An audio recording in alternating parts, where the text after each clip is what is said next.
টিকটকেরও বেশ কিছু গ্রাহক রয়েছেন। টিকটক এবং সামাজিক যোগাযোগ মাধ্যম ফেসবুক বন্ধ থাকবে কেন? তাদের যারা প্রতিনিধি অফিসের তারা 31শে জুলাই বাংলাদেশে আসবেন, তাদেরকে তলব করা হয়েছে। আসসালামু আলাইকুম রাহমাতুল্লাহ। প্রিয় দর্শক, আমি আপনাদেরকে একটা ভিডিও দেখাবো, ছোট্ট ভিডিও, তবে তার আগে মাত্র একটা মিনিট খুবই জরুরি কয়েকটা কথা বলি, কথাগুলো মনোযোগ দিয়ে শুনবেন। আমরা জানি গতকালকে ঘোষণা করা হয়েছে টেলিজাগ প্রতিমন্ত্রী জুনায়েদ পলক যে বাংলাদেশে 31 তারিখে ফেসবুক এবং টিকটক কর্তৃপক্ষ আসবে।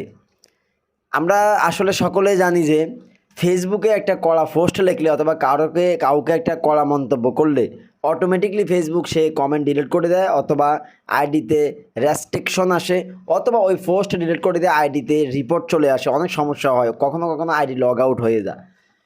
আমরা স্বাধীনভাবে ফেসবুকে মত প্রকাশ করতে কোনো অবস্থাতেই পারি না, কিন্তু এখন সরকারের এটাও মনোভূত নয়, তাই তারা ফেসবুকের কাছে জবাব দিতে চাচ্ছে। এই জন্য ফেসবুক বাংলাদেশে আসতেছে।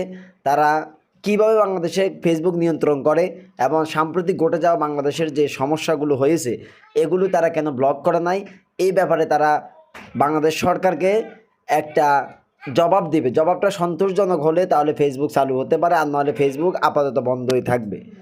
দুঃখজনক হলো এটাই, একজন দেশের নাগরিক হিসাবে আমি বলতেছি এটাই, যে মত প্রকাশ করার স্বাধীনতা যদি প্রকৃতপক্ষে নাই থাকে তাহলে আর এই ফেসবুক চালাই বা কী লাভ।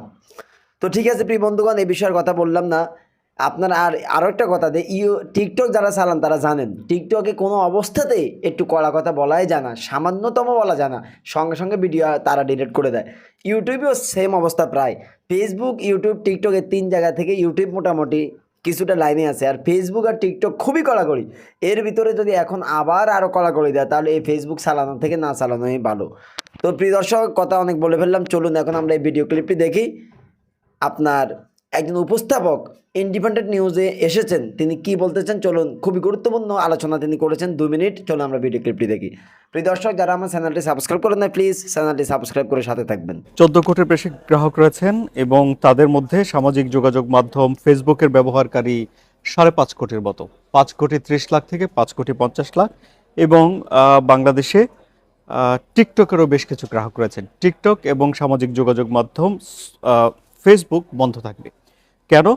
তাদের যারা প্রতিনিধি অফিসের তারা 31শে জুলাই বাংলাদেশে আসবেন, তাদেরকে তলব করা হয়েছে।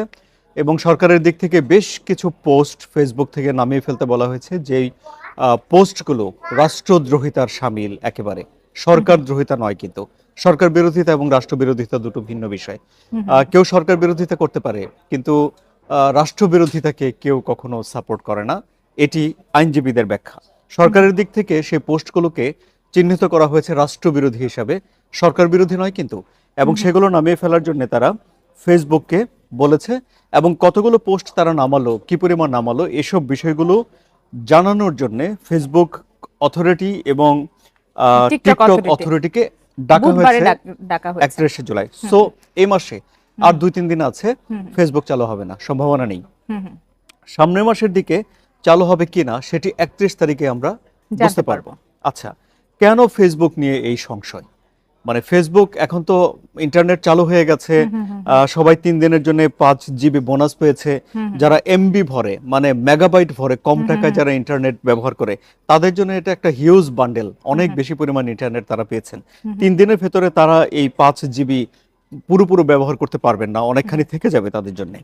কিন্তু বড় ব্যবসা বাণিজ্য যারা করেন তারা এখন ইমেল করতে পারবেন, বাইরের সঙ্গে তারা যোগাযোগ করতে পারবেন, তাদের ব্যবসা বাণিজ্য সচল হবে।